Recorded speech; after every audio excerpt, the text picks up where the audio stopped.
आगे चलते हैं और जो हमारे पास इसी स्लाइड में राइट साइड पे जो लास्ट एक टोपोलॉजी, एक डायग्राम बनी हुई है, उसको हम अंडरस्टैंड करते हैं।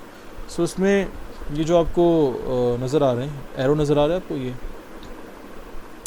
ये हमारे पास ये रिप्रेजेंटेशन है स्विच की। हमारे पास स्विच नंबर 1 है, स्विच नंबर 2 है और स्विच नंबर 3 है।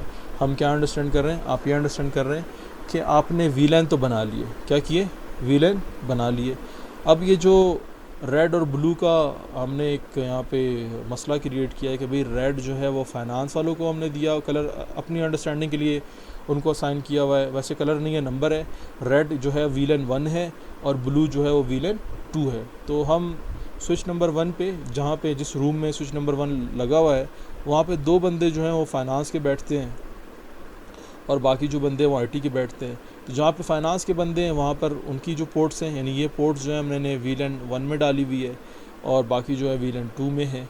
इसी तरह दूसरा जो रूम है वहाँ पे जो स्विच लगा हुआ है वहाँ पे एक बंदा फाइनेंस का बैठ रहा है, तो वहाँ पे एक पोर्ट मैंने वीलन 1 में डाल दी है। बाकी मेरे पास आईटी के बंदे हैं तो मैंने वहाँ पे वीलन 2 को उसमें ऐड कर दिया है।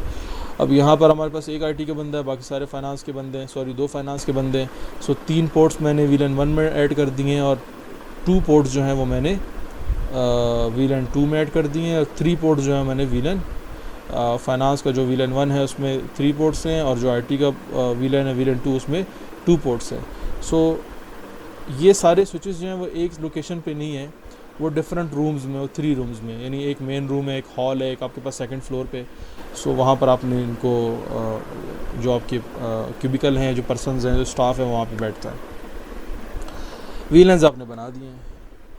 तो अब हमने ये समझना है कि अगर एक स्विच पे जो कि ग्राउंड फ्लोर पे बंदा बैठा हुआ है आईटी का, अगर वो सिग्नल सेंड करता है या वो उसका कंप्यूटर ब्रॉडकास्ट करता है और ये ब्रॉडकास्ट तमाम उन पोर्ट्स के लिए होगी या तमाम उन कंप्यूटर्स के लिए होगी जो सेम वीलैन के, मगर वो तो इस स्विच पर नहीं है, वो तो किसी और स्विच पे, जैसे आपको नज़र आ रहा है स्विच नंबर 1 पे एक आईटी का बंदा है और स्विच नंबर 3 पर एक आईटी का बंदा है। स्विच नंबर 1 पे एक फाइनेंस का बंदा है और स्विच नंबर 2 पर एक फाइनेंस का बंदा है। इसके अलावा और पोर्ट्स भी फाइनेंस की और आईटी की मुख्तलिफ स्विचेस पे मौजूद हैं। इसका मतलब ये है कि अगर ब्रॉडकास्ट एक स्विच पे की जाती है या सिग्नल एक वीलैन से रिलेटेड एक स्विच पे भेजा जाता है तो वो बाकी स्विचेस के भी उस पोर्ट्स पर रिसीव होना चाहिए। ठीक है, ठीक है जी। तो यहाँ पर हमने ये पॉइंट समझना है कि ये एक स्विच की जो ट्रैफिक है वो दूसरे स्विच के पास किस तरह जाती है। तो उसके लिए आपको ये वाइट कलर की पोर्ट्स नज़र आ रही हैं जिस पे हमने केबल्स के ज़रिए स्विचेस को आपस में कनेक्ट कर दिया। स्विच नंबर 1 को स्विच नंबर 2 से, स्विच नंबर 2 को स्विच नंबर 3 से। ठीक है जी। अब इसमें जो पॉइंट आपने समझना है वो ये है कि जब हम वीलैन बनाते हैं, क्या बनाते हैं? वीलैन बनाते हैं। और जैसे कि हमने समझा कि वीलैन हमें अलाउ करता है कि हम लॉजिकली जो है वो ग्रुप क्रिएट कर देते हैं यूज़र्स के लिए, जिसमें हम स्विच की पोर्ट्स डाल देते हैं एक वीलैन में। सो इन पोर्ट्स पर जो आपने एक वीलैन में ऐड की हैं, जैसे कि आपके पास एक रेड है और एक ब्लू है, जो पोर्ट्स के कलर भी आपको नज़र आ रहे हैं, तो इस पोर्ट पे सिर्फ इसी वीलैन की ट्रैफिक एक्सेप्टेबल होती है, फॉरवर्ड के लिए भी और रिसीविंग के लिए भी, सेंडिंग के लिए भी और रिसीविंग के लिए भी। किसी दूसरे वीलैन की ट्रैफिक एक्सेप्टेबल नहीं होती। ठीक हो गया। अब हमने ये समझना है कि स्विच जब एक स्विच से दूसरे स्विच को ट्रैफिक फॉरवर्ड करता है तो वहाँ पर जो पोर्ट वो यूज़ करेगा उस पर तो उसने सारे वीलैंस की ट्रैफिक फॉरवर्ड करनी है ना, यानी वो रेड है या ब्लू है या ग्रीन है या वीलन 10 है, वीलन 20 है, वीलन 30, XYZ या जितने भी नंबर ऑफ़ आपने वीलेंस बनाए हुए हैं, जब एक स्विच दूसरे स्विच को बताएगा तो वो ये बताएगा ना कि यार ये ट्रैफिक जो है वो वीलन 10 की है, ये मैं आपके पास भेज रहा हूँ। वो फिर इन्फॉर्मेशन देख के वीलन 10 पे ही फॉरवर्ड करेगा।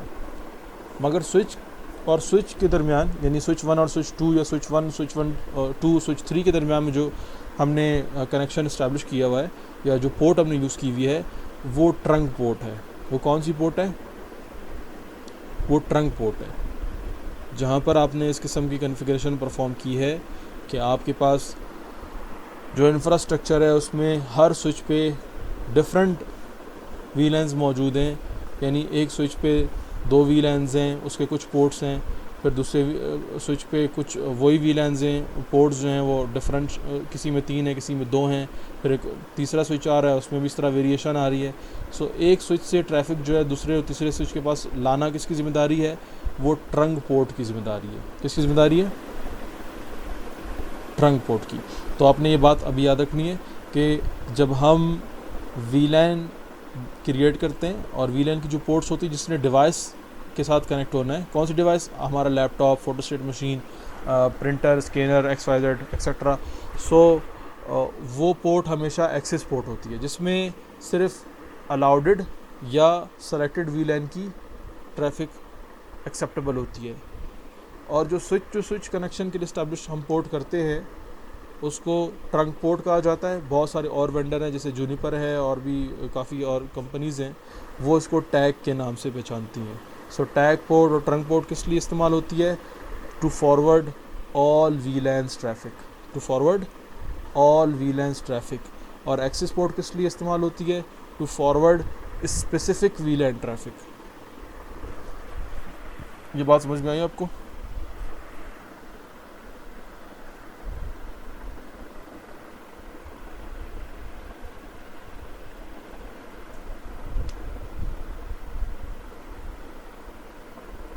जी हाँ, बिल्कुल ऐसे ही।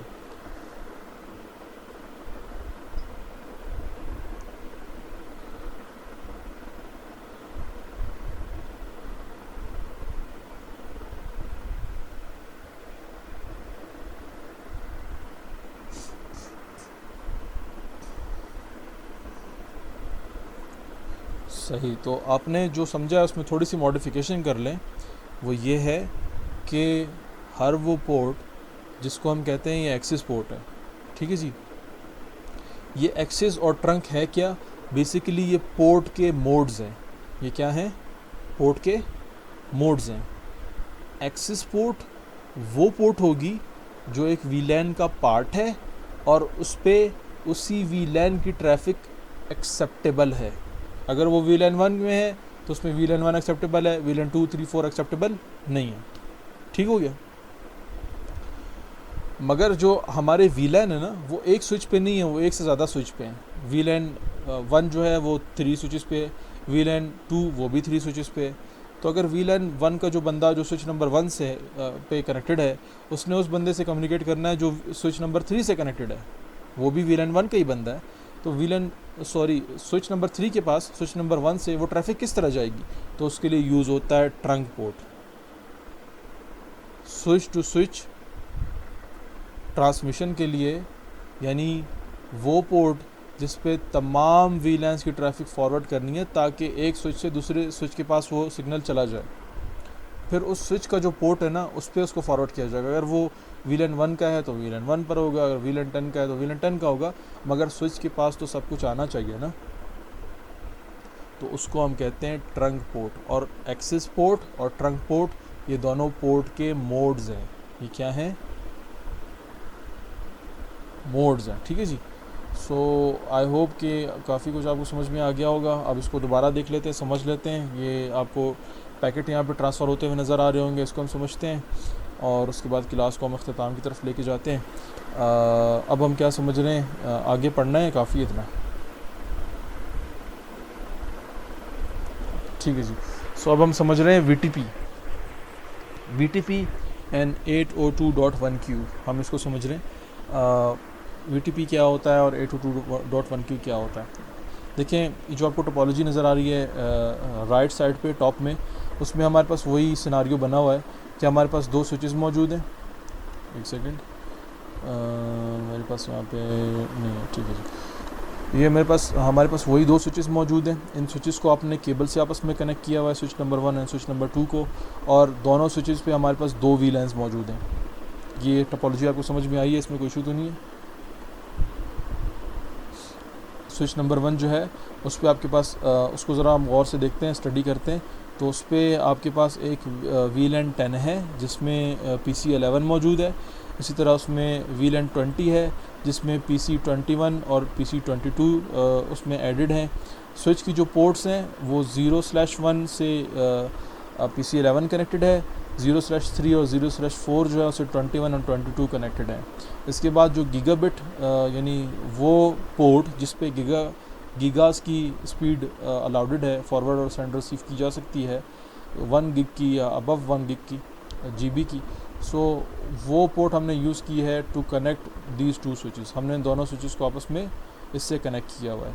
इसके बाद आपके पास जो स्विच नंबर 2 है उसमें VLAN 10 में 2 PCs हैं और VLAN 20 में भी 2 PCs हैं।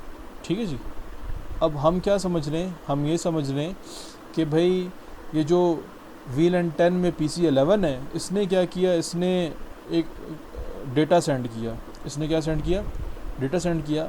और हम फोकस करेंगे लेयर नंबर 2 पे, यानी वो ईथरनेट का जो इसने एक फ्रेम है वो सेंड किया, वो स्विच के पास पहुंच जाता है। अब स्विच क्या करता है, जैसे स्विच के पास ये ट्रैफिक आती है तो स्विच इस पर एक स्टैंप लगा देता है। जिस स्विच के पास ये ट्रैफिक आती है वो क्या करता है, इस पर स्टैंप लगा देता है। स्टैंप किस लिए लगाता है, ताकि जब मैं इसको दूसरे स्विच के पास फॉरवर्ड करूं, ताकि जब स्विच नंबर 1 इसको switch number 2 switch number XYZ जितने भी हैं उनके पास जब विया ट्रंक पोर्ट फॉरवर्ड करे तो उनको पता हो कि ये जो सिग्नल है ये किस VLAN के लिए है, ये हमने किस VLAN की पोर्ट्स पे फॉरवर्ड करना है। कहीं ऐसा ना हो ये VLAN 10 का हम इसको VLAN 20 पे भेज रहे हो, फिर तो अजीब सी बात हो जाएगी ना कि आपने फाइनेंस वालों के लिए अलग VLAN बनाया, आपने अश्योर किया कि सर इनकी ट्रैफिक आइसोलेटेड है, वो किसी और के पास एक्सपोज नहीं होगी, उसके पास आएगी नहीं, और यहाँ पे तो ऑपोजिट हो रहा है, यहाँ पे तो वो अपने आइसोलेशन से निकल के बाहर आ रहा है। ठीक है जी। सो जब स्विच के पास किसी भी VLAN से यानी VLAN 10 से या VLAN 20 से सिग्नल पहुँचता है तो स्विच क्या कर देता है, स्विच उसको टैग लगा देता है। पहले तो वो देखता है कि मेरे पास और कोई पोर्ट्स है जिन पर मैंने उसको फॉरवर्ड करना है। तो PC 11 जो है वो PC 14 से कम्युनिकेट कर रहा था, तो स्विच के पास ये ट्रैफिक आई, स्विच ने देखा कि भाई मेरे पास तो ये मौजूद नहीं है, तो मैं इसको गीगाबिट 0/1 है उस पर फॉरवर्ड करूँगा। फॉरवर्ड करने से पहले देखें यहाँ पर ईथरनेट था और इसने क्या किया, इसने इसके साथ टैग लगा दिया है। टैग पे क्या लिखा हुआ है, VLAN 10, यही लिखा हुआ है ना। ठीक है जी। तो इसको हम क्या कहते हैं, इसको हम कहते हैं 802.1q। बेसिकली ये 802.1q का स्टैंडर्ड है जो कि यूज़ होता है टैगिंग के लिए, जिससे स्विचेस अंडरस्टैंड करते हैं कि मेरे पास जो ट्रैफिक आई है वो किस VLAN की है और मैंने उसको उस VLAN की पोर्ट्स पर फॉरवर्ड करना है। अब ये जो VLAN टैग का टैग लग के स्विच नंबर 2 के पास जाएगा तो स्विच नंबर 2 को डिसीजन लेने में आसानी हो जाएगी कि मैंने इसको उन कंप्यूटर्स के पास फॉरवर्ड करना है जो किसका हिस्सा है, जो VLAN 10 का हिस्सा है। तो VLAN 10 का हिस्सा क्या है, मैंने आपको बताया था कि PC 11 ने PC 14 से कम्युनिकेट करना है, तो उसने ट्रैफिक फॉरवर्ड कर दिया किसके पास, अगर ये ब्रॉडकास्ट है तो PC 13 और 14 दोनों के पास जाएगा, और अगर यूनिकास्ट है तो फिर किसके पास जाएगा, तो फिर 14 के पास चला जाएगा। फिलहाल ये ब्रॉडकास्ट है तो आप देख सकते हो एरोज़ आपको नज़र आ रहे हैं जो 13 के पास भी जा रहा है और 14 के पास भी जा रहा है। इसका मतलब है कि ब्रॉडकास्ट उसने किया हुआ था। क्या ये सिग्नल ब्लू VLANs के पास आया, नहीं आया? क्यों नहीं आया? क्योंकि स्विच को पता था, स्विच नंबर 1 ने जब भेजा टैग लगा के तो स्विच नंबर 2 को पता चल गया कि ये जो ईथरनेट सिग्नल मुझे रिसीव हुआ या ईथरनेट फ्रेम मुझे रिसीव हुआ है, it is a part of VLAN 10 not VLAN 20 because of tagging. ठीक है जी। So 802.1q also known as a tagging यानी ट्रंकिंग। अब ये जो पोर्ट है स्विच नंबर 1 पे और स्विच नंबर 2 पर, इसको हम ट्रंक इसलिए कहते हैं क्योंकि ये टैगिंग कर रहा होता है। जैसे नहीं एक ऑफिस में एक बंदा बैठा होता है, उसके पास लेटर्स आते हैं, वो स्टैंप लगा के रख रहा होता है, या उसके पास लेटर्स आ रहे होते हैं, उनको नंबर असाइन करके अपने जो एसोसिएट उनको दे रहा होता है, ये फ़लाने फ़ाइल में रखना है, ये फ़लानी फ़ाइल का है, ये बॉस का है, ये लेबर का है, वो उनको सेपरेट कर रहा होता है स्टैंप लगा के उन पर मुख्तलिफ जो नंबर्स होते हैं उनके। सो यही काम जो ट्रंक पोर्ट है वो भी करता है कि जब VLAN की ट्रैफिक उससे फॉरवर्ड हो रही होती है तो वहीं पर वो उसको स्टैंप लगा देता है, टैग लगा देता है। इंटरव्यू में पूछा जाता है कि इस टैग का साइज़ कितना होता है, तो आपका जवाब होना चाहिए इसका साइज़ 4 बाइट होता है। इसका साइज़ कितना होता है, 4 बाइट होता है। ये आपको एक फ्रेम नज़र आ रहा है, यानी जो एक कंप्यूटर से या स्विच से दूसरे स्विच की तरफ जा रहा है, जिसमें हेडर होता है। हेडर में सोर्स और डेस्टिनेशन का मैक एड्रेस होता है। इसके बाद एडिशनल टैग लगाया जाता है। टाइप है, डेटा है और FCS है। डेटा में क्या है, डेटा में भाई वही जो हमने इनकैप्सुलेशन पढ़ा था कि इसके ऊपर फिर पैकेट होगा, पैकेट निकलेगा तो फिर फ्रेम होगा, फ्रेम निकलेगा तो फिर डेटा बन जाएगा। ठीक है जी। सो ये आपके पास है। So trunking also known as a tagging. Tagging क्या किस लिए इस्तेमाल होता है? passes multi-VLAN information between switches, places VLAN information on each frame। और ये क्या है, ये लेयर 2 का फीचर है। समटाइम इसमें इश्यूज़ भी आ जाते हैं, तो अगर आपने इसको ट्रबल शूट करना है तो कैसे ट्रबल शूट करेंगे?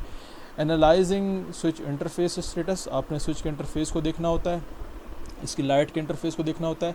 जो हमारी अभी लैब आएगी हम उसमें देखेंगे कि अगर इशू आ रहा है, एरर आ रहा है, मैं जानबूझ के एरर उसमें क्रिएट करूँगा, उसके बाद हम उसको ट्रबल शूट करेंगे ताकि आपकी ट्रबल शूटिंग स्किल्स भी डेवलप्ड हो जाएँ। देन हम प्रेडिक्ट करेंगे where switches will forward the frame. फिर आपने ये अजम्पशन जो आपने कन्फिग्रेशन की है उसकी बेस पर आपने लॉजिकली अंडरस्टैंड करना है कि यार ये स्विच जो है उसको फलाने पोर्ट्स थे, मैंने इस VLAN में डाले हैं, तो जब वो वहाँ पे फॉरवर्ड होंगे तो फिर इसके ज़रिए होंगे। अब बाज़ औक़ात ऐसा होता है कि आप स्विच 1 पे VLAN तो कॉन्फ़िगर कर देते हैं और उसमें पोर्ट्स भी डाल देते हैं, मगर उस पर ट्रंक कॉन्फ़िगर करना भूल जाते हैं, और हम खुश हो रहे होते हैं कि भाई VLAN स्विच नंबर 1 से जब ट्रैफिक जाएगी स्विच नंबर 2 के पास तो वो VLAN 10 वालों को मिलेगी, और ऐसा होता ही नहीं है। क्यों नहीं होता? क्योंकि हमने ट्रंक कॉन्फ़िगर ही नहीं किया, और जब हमने ट्रंक कॉन्फ़िगर ही नहीं किया तो स्विच ने उसको स्टैम्प ही नहीं किया। जब स्विच ने उसको स्टैम्प ही नहीं किया तो स्विच नंबर 2 को पता ही नहीं चलेगा ये कौन से VLAN का पार्ट है। ठीक है जी। तो ये भी एक इशू होता है कि आप फिज़िकली सब कुछ कनेक्टिविटी है, ओके है, मगर लॉजिकली उसमें एरर आ रहा है, लॉजिकली कनेक्शन नहीं बन रहा। तो ये हम देखेंगे अपने प्रैक्टिकल सेशन में। Analysing VLANs and VLAN trunking. So आपने VLANs को भी देखना है और ट्रंकिंग को भी देखना है ताकि इसमें कोई इशू तो ना आ रहा हो। अगर आ रहा है तो फिर आपने इसको ट्रबल शूट करना होगा। अब फाइनल बात करते हैं, वो ये है कि जो टोपोलॉजी नंबर 2 है आपको नज़र आ रही है कि भाई ठीक हो गया, एक स्विच बजाय ऐसे कि हमने अलग अलग स्विच लिए, हमने एक ही स्विच ले लिया और एक स्विच में हमने 2 VLANs बना दिए। एक VLAN 10 है और एक VLAN 20 है। 10 का सबनेट 10 हमने यूज़ किया, 10 डॉट समथिंग समथिंग है, और VLAN 20 का हमने यूज़ किया 20 डॉट समथिंग समथिंग IP हमने यूज़ कर लिया। आप यूज़ समझ लो मैंने यूज़ किया 20.1.1.0/24 और 10.0.0/24। इसको सिर्फ आप समझें, आप इसको याद रखें, इसका सबनेट 10 है, उसका सबनेट 20 है। IP एड्रेसिंग हमने आगे चल के पढ़नी है तो उसमें कोई परेशानी वाली बात नहीं है। फ़िलहाल आपने याद रखना है कि सबनेट अगर डिफरेंट है तो उसका मतलब है कि ये अलग नेटवर्क है और वो अलग नेटवर्क है। ठीक है जी। सो रेड रिज़ाइड करता है एक अलग VLAN में। जब अलग VLAN बनता है तो उसका नेटवर्क भी अलग होता है, और जो ब्लू है वो अलग है, वो VLAN 20 है, उसका नेटवर्क भी अलग है। अब आपने अगर इनको आपस में कम्युनिकेट करवाना है, एक तो हमने आइसोलेट करना था तो हमने कहा भाई VLAN बना दो, हमारी ज़िंदगी की लाइफ आसान हो जाएगी और एक ही स्विच पे काम चल जाएगा, बल्ले बल्ले शाबा शाबा। मगर अब आपसे ये कहा जाता है कि भाई हमारे पास एक सर्वर मौजूद है या इन VLAN के दरमियान में जो फ़लाने यूज़र्स हैं, आपने इनको आपस में अलाउ करना है कि ये भी आपस में फ़ाइल्स को शेयर कर सकें। सो आप फ़ाइल शेयरिंग या एप्लीकेशन से शेयरिंग, सॉफ्टवेयर शेयरिंग, वो तो सॉफ्टवेयर के लेवल पे भैया समझ में आता है कि आपने सॉफ्टवेयर बना दिया, उसको शेयर कर दिया, मगर आप तो नेटवर्क इंजीनियर हैं, आपने नेटवर्क के थ्रू या नेटवर्क के लेवल पे क्या ये पाथ अलाउ किया हुआ है? क्या नेटवर्क के रेफरेंस से आपने जो कॉन्फ़िगरेशन है परफॉर्म की हुई है? अगर ये परफॉर्म की हुई है तो फिर ही वो फर्दर जो सॉफ्टवेयर है या एप्लीकेशन है या प्रिंटर है, XYZ जो भी टेक्नोलॉजी है वो काम करेगी। अगर ये नहीं है तो फिर काम नहीं करेगी। यानी अगर मैं आपसे कहता हूँ कि भाई आपने एक विलेज से दूसरे विलेज जाना है और दरमियान में कोई रोड ही नहीं है, तो फिर आप किस तरह जाएंगे? एक माउंटेन दरमियान में आ रहा है तो उसके लिए एक रोड का होना ज़रूरी है ना। सो यहाँ पर भी हमारे पास इन दोनों VLANs के दरमियान में इस किस्म के कनेक्शन का होना ज़रूरी है जो इनको आपस में कनेक्ट कर रहा हो। मेरा सवाल दोबारा आपके पास आ रहा है, बड़ा सिमिलर सा सवाल है आज की क्लास के लिहाज से, कि अगर मुझे 2 या 2 से ज़्यादा नेटवर्क्स को आपस में कनेक्ट करना हो तो उसके लिए हम क्या डिवाइस यूज़ करते हैं?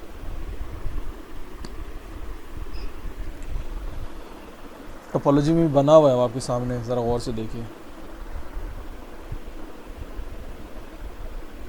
By the way, this is the universal symbol of the switch. ये जो आपको नज़र आ रहा है ये वाला, ये यूनिवर्सल सिंबल है स्विच का। सिस्को पढ़ें, जूनिपर पढ़ें, कोई भी वेंडर पढ़ें, पालो अल्टो पढ़ें, फोर्टिनेट पढ़ें, उसमें आपको F5 पढ़ें, उसमें ये, या VMware पढ़ रहे हैं, माइक्रोसॉफ्ट पढ़ रहे हैं, जहाँ पर भी ये सिंबल आएगा, ये जो 4 एरोज़ वाला सिंबल है जिस पे लिखा हुआ है स्विच 1, ये स्विच का यूनिवर्सल सिंबल है, और ये जो बॉटम में आपको सिंबल नज़र आ रहा है एक एलिप्स सी या सर्कल सी शेप है, ये राउटर का सिंबल है। तो अगर आपने वीलैंस को भी आपस में कम्युनिकेट करवाना है then you need a layer 3 device. इसमें देखिए क्या आपको बताया जा रहा है कि वीलैन 10 से जब कम्युनिकेशन होगी तो किसके पास भेजी जाएगी, वो भेजी जाएगी राउटर के पास। ये आपको IP और 1 नज़र आ रहा होगा। इसके बाद राउटर जो है डिसीजन लेगा और उसके बाद फॉरवर्ड कर देगा। अब मज़े की बात ये कि राउटर और स्विच के दरमियान में मल्टीपल केबल्स नहीं होंगी, एक ही केबल होगी। हम एक ही केबल के सब केबल्स बना के लॉजिकली उसको सब केबल्स में डिवाइड करके या सब इंटरफेसेस में डिवाइड करके हम उससे ये काम ले रहे होंगे, और ये भी आपके प्रैक्टिकल सेशन का हिस्सा है और इसको भी हम परफॉर्म करेंगे। सो आज की क्लास में इतना ही है। जो हमारी नेक्स्ट क्लास होगी उसमें हम इसको फर्दर अंडरस्टैंड करेंगे। हमने अब तक क्या समझा, हमने सिर्फ 802.1q यानी टैगिंग और ट्रंकिंग जो है उसका जो स्टैंडर्ड है 802.1q क्या है, ये टैगिंग स्टैंडर्ड है, ये टैगिंग का मैकेनिज़्म है। ठीक है जी, टैगिंग या ट्रंकिंग, टैगिंग एंड ट्रंकिंग ये दोनों एक चीज़ के दो नाम हैं या एक टेक्नोलॉजी के दो नाम हैं। ठीक है जी। VTP पे हमने बात नहीं की है, बात बहुत ज़्यादा हो जाएगी अगर हम VTP भी बात करेंगे। सो VTP को हम इंशाल्लाह हम नेक्स्ट क्लास में समझेंगे कि भाई VTP क्या होता है, और जो आपका एक स्विच एनवायरनमेंट है, स्विच एनवायरनमेंट से मुराद ये है कि आपको जो पूरा इंफ्रास्ट्रक्चर नेटवर्क है जिसको आप मैनेज कर रहे हैं, जहाँ पे आप जॉब कर रहे हैं, हम अज्यूम करते हैं वो 10 फ्लोर्स की बिल्डिंग है और हर बिल्डिंग पर आपने 3-3 स्विचेस लगाए हुए हैं, तो आप उसको मल्टीप्लाई कर देते तकरीबन आपके पास 30 स्विचेस लगे हुए हैं। तो क्या आप हर स्विच पर जाके VLAN बनाएंगे? अगर आप हर स्विच पे VLAN बनाएंगे तो फिर आपकी लाइफ तो हार्ड रहेगी ना, मुश्किल नहीं होगी, आसान नहीं होगी, वो तो मुश्किल से मुश्किल तर होती जाएगी। ट्रबल शूटिंग कैसे करेंगे, सिक्योर किस तरह करेंगे? जो हमारे पास VTP है ये नेक्स्ट क्लास में हम अंडरस्टैंड करेंगे कि यहाँ पर फिर हमारी लाइफ कैसे ईजी होती है, और इसमें कोई वल्नरेबिलिटी तो मौजूद नहीं है, अगर मौजूद है तो उसका सोल्यूशन क्या है। आज की क्लास में इतना ही था।